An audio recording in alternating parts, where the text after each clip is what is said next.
వాడికి TPCC chief Mahesh Kumar Goud మీడియాతో మాట్లాడుతున్నారు. లైవ్ లో చూద్దాం. పెట్టుబడుల కేరాఫ్గా తెలంగాణ రాష్ట్రం మారింది అంటే ఇవాళ దావోస్లో జరిగినటువంటి ఒప్పందాల్లో మనకు వస్తున్నటువంటి దాదాపు 1,78,950 కోట్లు రాష్ట్రానికి పెట్టుబడులుగా వస్తున్నాయంటే ఇది తెలంగాణలో ఒక చరిత్ర.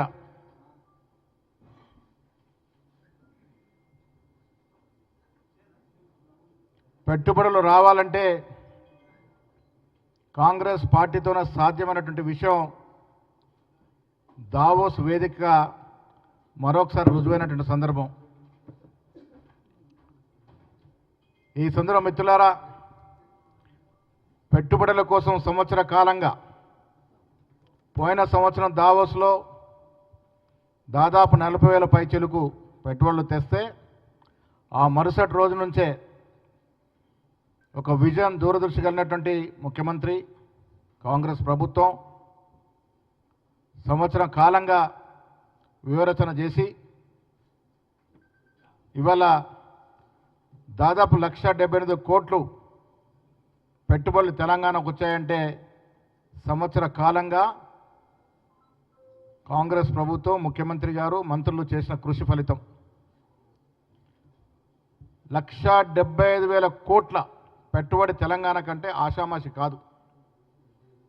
78,000 కోట్ల పైచిలుకు 950 కోట్లు. 1,78,950 కోట్లు పెట్టుబడులు రావడం,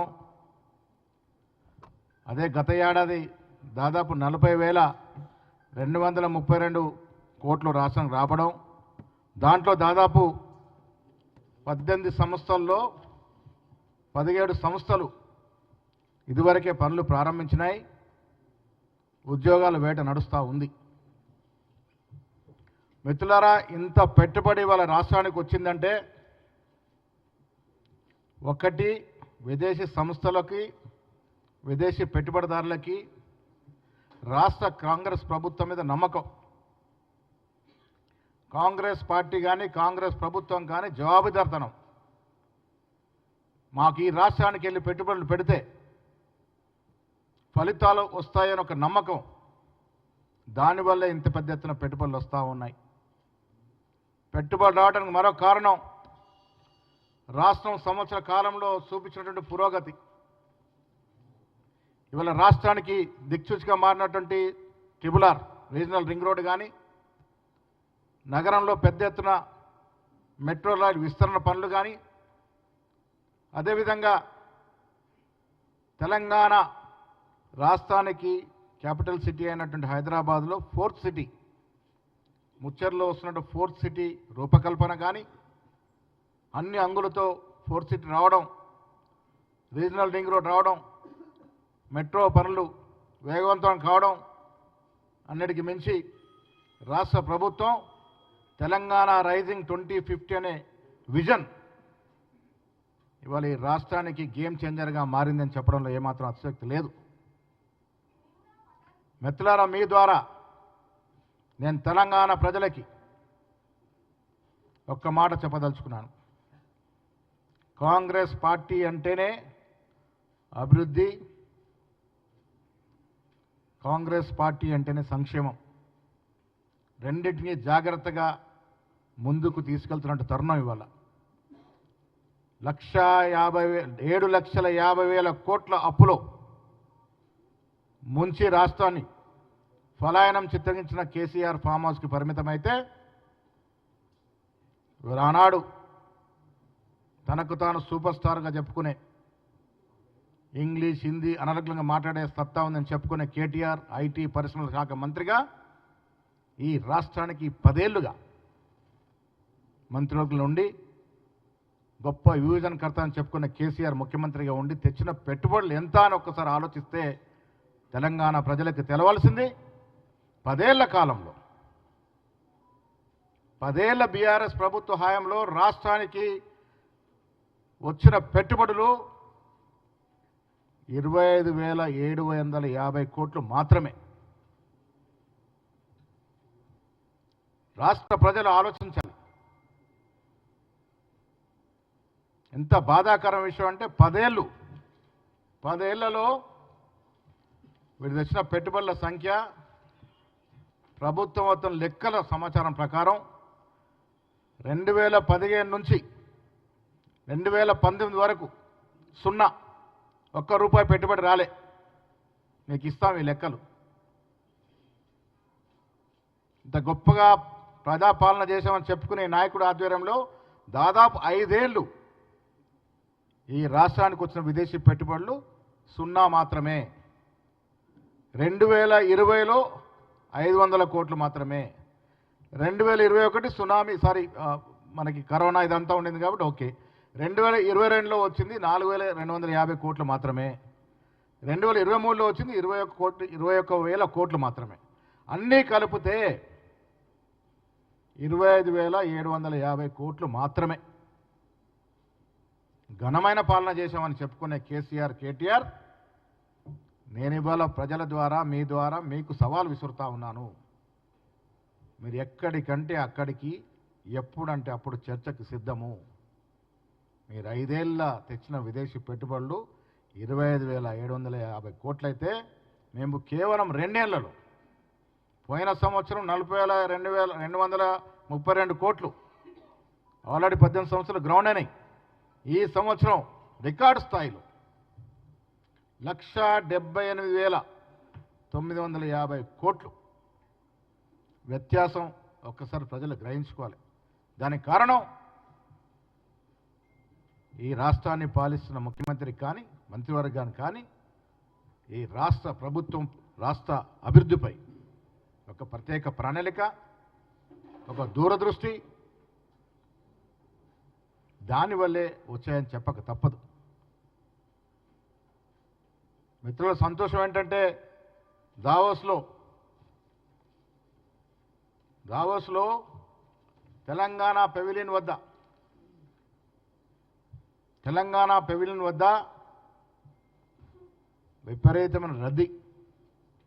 పెట్టుబడి పెట్టడానికి వచ్చినటువంటి సంఖ్యలు ఆ పెవిలియన్ వద్ద ఉన్న అట్టహాసము, ఆ ఉత్సాహం చూస్తూ ఉంటే రాష్ట్ర ప్రజలకి కాదు యావత్ ప్రపంచంలో ఉన్నటువంటి మేటి సంస్థలకి కొత్తగా ఏర్పడిన రాష్ట్ర కాంగ్రెస్ ప్రభుత్వం మీద, తెలంగాణ రాష్ట్రం మీద నమ్మకం, పెట్టుబడులు పెడితే సఫలమవుతామన్నట్టు ఒక ఆశ. దాని కారణంగానే ముఖ్యంగా ప్రసిద్ధిగాంచిన IT, energy, solar, air space, మౌలిక సదుపాయాల కల్పన, ఫార్మా, హెల్త్ కేర్ రంగానికి చెందినటువంటి కంపెనీలు తెలంగాణకి పెట్టుబడులు పెట్టడానికి రావడాన్ని కాంగ్రెస్ పార్టీ స్వాగతిస్తూ ఉంది. తెలంగాణ రాష్ట్రం వైపు దావోస్కు వచ్చిన ఐటీ పెద్ద సంస్థలు చూస్తూ ఉన్నారు అంటే, పెట్టుబడులు పెడతా ఉన్నారంటే ఇది రానున్న రోజుల్లో తెలంగాణ రాష్ట్రంలో రియల్ ఎస్టేట్ కూడా భూమి వచ్చేటువంటి అవకాశాలు ఉన్నాయి. తెలంగాణలో ముఖ్యంగా హైదరాబాద్ ముఖ్యమంత్రి గారు దురదృష్టి తీసుకున్నటువంటి సంస్కరణలు కానీ, పెట్టుబడి విధానాలు కానీ, పెట్టుబడి వ్యవస్థను సరళీకృతం చేయడం, సింగిల్ విండోలో పర్మిషన్ రావడం, వారికి అవసరం మేరకు ప్రోత్సాహాలకు ఇవ్వడం, ఇది భూములు కానీ, కరెంటు కానీ, ఇతరత్ర సదుపాయాలని సకాలంలో కలగజేయడం వల్ల విదేశీ పెట్టుబడి సంస్థలకి నమ్మకం కుదిరింది. మీరు చూశారు, ఇంత పెద్ద ఎత్తున పెట్టుబడి తెలంగాణకి రాష్ట్రానికి వస్తుందంటే నేను మళ్ళీ చెప్తా ఉన్నాను, ఇది కాంగ్రెస్ పార్టీ తిరగాల్సిన ఒక చరిత్ర. కళ్ళుండి చూడలేని ప్రతిపక్షాలు ఒక్కసారి ఆత్మపరిశీలన చేసుకోవాలి. మీ పాలనలో ఏ రకంగా పాలన జరిగిందో ఒక్కసారి ఆత్మస్థుతి చేసుకోవాలి. ఆనాడు ముఖ్యమంత్రి కేసీఆర్ కూడా కేవలం ప్రజల్ని మభ్యపెట్టడం, ఆచరణ సాధ్యంగానే మాటలు చెప్పడం, వాగ్దానాలు చేయడం, 10 ఏళ్ళు కాలయాపన చేశారు తప్ప ఈ విధంగా రాష్ట్రం మీద ఎప్పుడు కూడా దూరదృష్టితో పనిచేయలేదు. ఒక విజన్ లేకుండా పాలన చేశారు. శుతిలేని సంసారం నడిపారు. దాని కారణంగా ఇబ్బడి ముబ్బడిగా తిరిగి కట్టే పరిస్థితి లేనప్పటికీ కూడా ఒక సరైన వ్యూహం లేకుండా రాష్ట్రానికి అప్పులు తీసుకొచ్చినారు. స్తోమత లేని అప్పులు తీసుకురావడం వల్ల ఇవాళ కాంగ్రెస్ ప్రభుత్వం నెలకి 6,500 కోట్ల వడ్డీ ఇన్స్టాల్మెంట్ కడుతూ ఉంది. కేసీఆర్ యొక్క దూరదృష్టి లోపం వల్ల కట్టే పరిస్థితి లేకున్నా కార్పొరేషన్ల మీద సొసైటీల మీద అప్పులు తేవడం వల్ల ఇవాళ రాష్ట్రానికి అధిక ఆర్థిక భారం పడుతున్నప్పటికీ కూడా ఒక విజన్, ఒక దూరదృష్టి, ఒక ప్రణాళిక కట్టడిగా చేయడం వల్లే దాదాపు 7 మాసాలు కృషి వల్లే ఇవాళ దావోస్లో మనకి పెట్టుబడుల వర్షం కురుస్తూ ఉంది. నేను ఇటు బీఆర్ఎస్ కానీ బీజేపీ కానీ ఇతరత్ర ప్రతిపక్షాలకి మీ ద్వారా ఇతో పలుకుతా ఉన్నాను. మంచి పనులు ఈ రాష్ట్రానికి వచ్చినప్పుడైనా కనీసం వర్షం ప్రకటించండి. అనునిత్యం రాజకీయాలు చేయడం మానండి.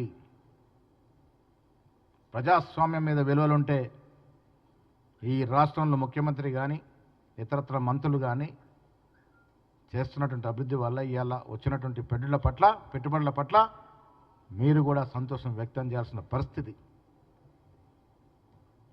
1,78,000 పైచిలుకు కోట్ల పెట్టుబడి వచ్చిందంటే ఆషామాషి కాదు. నేను మీ ద్వారా కాంగ్రెస్ పార్టీ ఇవాళ పెట్టుబడులకి ఆద్యం పోసి కృషి చేసి పెట్టుబడి తీసుకొచ్చిన రాష్ట్ర ముఖ్యమంత్రి గారికి, ఐటీ శాఖ మంత్రి గారికి, అధికారులకి, దీనికి ఆమోదం తెలిపిన కేబినెట్ మంత్రులందరికీ కూడా అభినందన తెలియజేస్తూ ఉంది. అదేవిధంగా ఈ పెట్టుబడుల వల్ల ఈ రాష్ట్రంలో దాదాపు 75,000 ఉద్యోగాలు అదనంగా వచ్చే అవకాశం ఉంది. 50 నుంచి 75,000 ఉద్యోగాలు. ఆనాడు ఉద్యోగాల పేరిట ఇంటికే ఉద్యోగాలు ఇచ్చుకుని తప్ప ప్రజల ఉద్యోగం నుంచి మాట్లాడని కేసీఆర్ మేము ప్రభుత్వంలోకి వచ్చిన తర్వాత 1 సంవత్సరం కాలంలో దాదాపు 56,000 ప్రభుత్వ ఉద్యోగాలు ఇవ్వడమే కాకుండా ప్రైవేట్ పరంగా 75,000 ఉద్యోగాల వరకు వచ్చే అవకాశాలు తీసుకొచ్చిన ఘనత కాంగ్రెస్ ప్రభుత్వానిది అనే మాట కూడా మీ ద్వారా స్పష్టం చేస్తూ ఉన్నాను. రాష్ట్ర ప్రభుత్వానికి అభినందన తెలుపుతూ అదేవిధంగా ఇటీవల ఈ రాష్ట్రంలో ముఖ్యమంత్రి గారు ఒక స్పోర్ట్స్ మ్యాన్. గతంలో స్పోర్ట్స్ శాఖకి అరకొర నిధులు ఉండేవి. ముఖ్యమంత్రిగా రేవంత్ రెడ్డి అయిన తర్వాత స్పోర్ట్స్కి అధిక ప్రాధాన్యత ఇస్తూ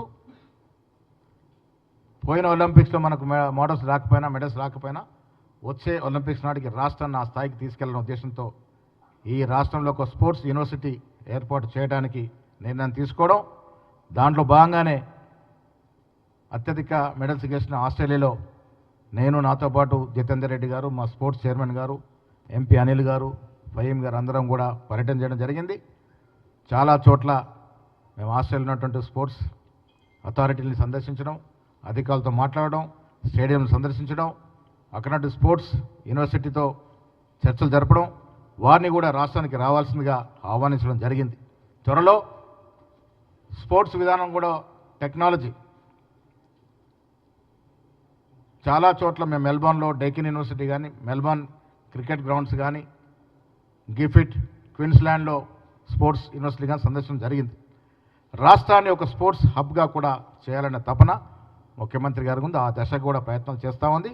ఇలా చెప్తూ పోతే రాష్ట్రం సమూలంగా అన్ని హంగులతో అన్ని రంగాల్లో అభివృద్ధి చేయాలనే ఆకాంక్ష ప్రజలు కోరుకునే విధంగా కాంగ్రెస్ ప్రభుత్వం ముందుకు పోతూ ఉంది. ప్రతిపక్షాలు ఇవాళ అనునిత్యం రాజకీయాలు చేయాలనే తపనలో అధికారం పోయిందని ఒక అక్కస్తో మాట్లాడుతూ ఉంటే ప్రజలారా మీరు నమ్మకండి. మేము అభివృద్ధి అనేది చేతుల్లో చేసి చూపిస్తూ ఉన్నాం. ప్రభుత్వ అంకెలతో మీ ముందుకు వచ్చాం. 10 ఏళ్ళలో వారు తెచ్చిన పెట్టుబడులు ఎంత, మేము 2 ఏళ్ళలో తెచ్చిన పెట్టుబడి ఎంతో, ఎంత వ్యత్యాసంలో చూపించగలిగినాం. సంక్షేమాన్ని ఇవ్వగలుగుతూ ఉన్నాం. రేషన్ కార్డులు ఇస్తూ ఉన్నాం. 26న లాంచ్ పోబోతూ ఉంది. ఇల్లు ఇవ్వబోతూ ఉన్నాం. మీరు చెప్పిన అబద్ధపు ప్రకటనలన్నీ కూడా ఇలా మేము అధికారులకు ఏదైతే ఆశలు ఆకాంక్షలు మమ్మల్ని ఎన్నుకున్నారో ఆ ఆశలనంతా కూడా నెరవేర్చే విధంగా అభివృద్ధితో పాటు సంక్షేమాన్ని తీసుకెళ్తా ఉన్నాం.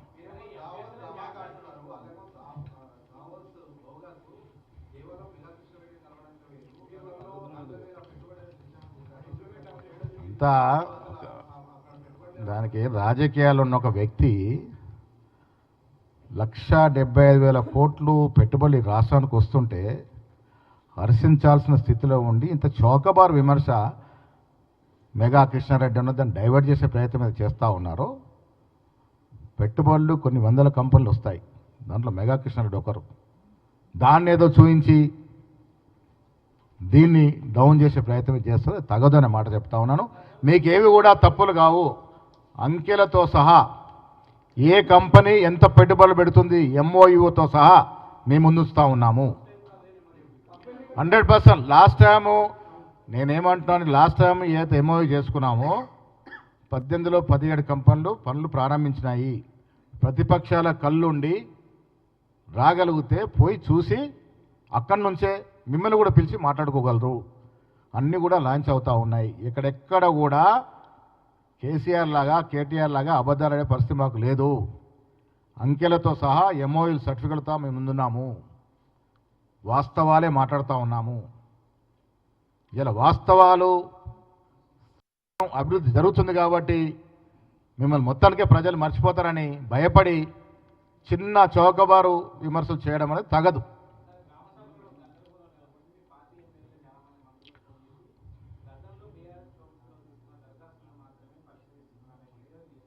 ఒక్కటి దేంట్లో క్లారిటీ మీ ద్వారా ప్రజలకు ఇచ్చేది, గతంలో ఏ లబ్ధిదారుడు సెలెక్ట్ చేసినా ఎమ్మెల్యేల ద్వారానే చేసేవారు. ఎమ్మెల్యేలని ఒక సామ్రాజ్య శక్తులుగా కేసీఆర్ చూసినాడు. ఇలా మా ప్రభుత్వ పాలసీ ఇది టీఆర్ఎస్ వాడా, బీఆర్ఎస్ వాడా, కాంగ్రెస్ వాడా, బీజేపీ వాడా చూస్తలేము. అట్టడుగున అతి నిరుపేదవాడు ఎవడుంటే వాడికి లబ్ధి చేకూర్చాలని.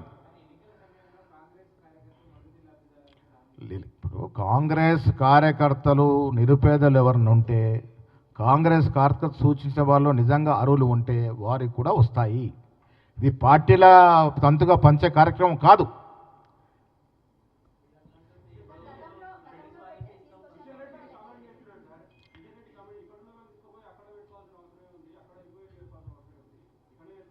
అరే వాళ్ళు ఇంటర్నేషనల్ స్థాయిలో ఎదిగినప్పుడు, ఇంటర్నేషనల్ స్థాయిలో దావోస్కి వచ్చినప్పుడు మన రాష్ట్రం వాడు అక్కడ దాకా వెళ్ళి ఇంటర్ స్థాయికి వెళ్తే సంతోషమే కదా.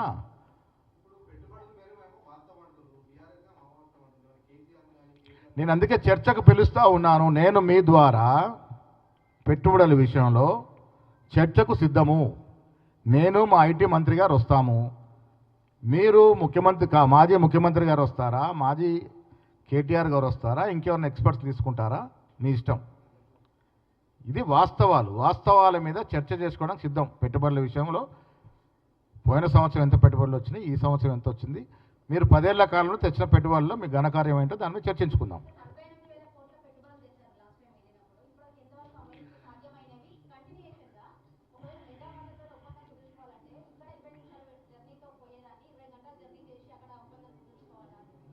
మెగా కృష్ణారెడ్డి గారు ఇంటర్నేషనల్ పరంగా వచ్చినప్పుడు, ఇప్పుడు ఇన్ఫోసిస్ ఉంది, ఇన్ఫోసిస్ పెద్ద సంస్థగా దావోస్కి వచ్చి అమెరికా కూడా ఒప్పందం చేసుకుంటుంది. వాళ్ళు అమెరికాలో చేసుకోవచ్చు కదా అని ఊరుకోరు కదా. దావోస్ అనేది ఒక ప్రముఖ ప్లాట్ఫామ్, అది ఎకనామిక్ ప్లాట్ఫామ్. అక్కడ రకరకాల సంస్థలు వస్తాయి, విదేశీ సంస్థలు వస్తాయి, దేశ సంస్థలు వస్తాయి. ఒక రకంగా ప్లాట్ఫామ్లో చర్చలు జరుపుకుంటూ ఉంటాయి.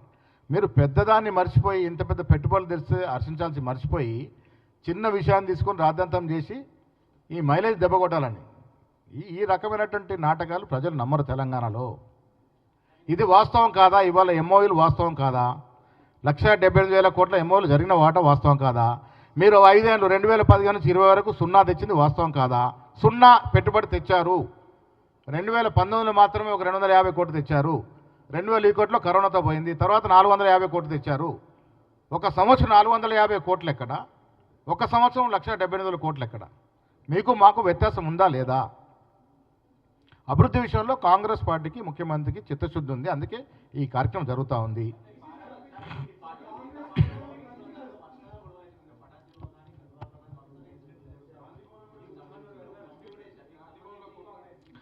ఇప్పుడు మా పార్టీలోకి ఎక్కడైతే ఎమ్మెల్యేలు చేరినారో అక్కడ పాత కొత్త కొంత ఇబ్బంది ఉన్నమాట వాస్తవము. ఆ ఇబ్బందిని తొలగించేందుకే నిన్న కమిటీ వేశాము. కమిటీ అంతా స్టడీ చేసి వాస్తవాలను ఇస్తుంది. దాని తర్వాత ఏ చర్య తీసుకోవాలో దాని మీద స్పందిస్తాం.